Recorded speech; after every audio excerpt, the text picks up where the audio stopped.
मुख्यमंत्री विष्णुदेव साय जांजगीर में आम सभा करीन संबोधित। कार्यकर्ता मन कहीन की पार्टी प्रत्याशी जिता के संसद में भेजना जरूरी है। मुख्यमंत्री विष्णुदेव साय आज जांजगीर चांपा जिला में एक जनसभा संबोधित करी।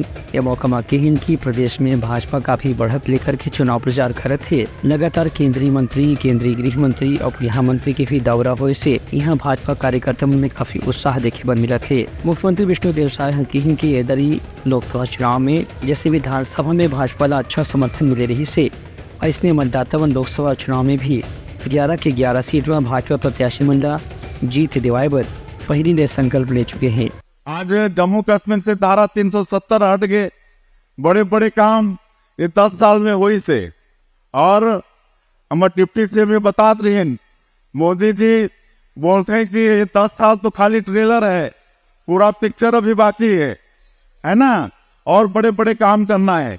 हमारे देश ला 2047 तक विकसित भारत के रूप में खड़ा करना है।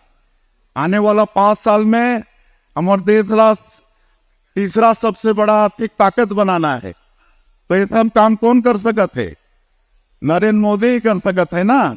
इसलिए हमारा तीसरी बार प्रधानमंत्री बनाना जरूरी है। उनका कहना है कि भाजपा के पूरा प्रदेश में लगातार असर बढ़ा जाते और सरगुजा से कुंटा तक मतदाता मन के एक ही विचार है कि केंद्र में भाजपा की सरकार और राज्य में भी भाजपा की सरकार रही तो डबल इंजन सरकार के साथ में विकास तेज गति से हो पाई। Bureau report, news.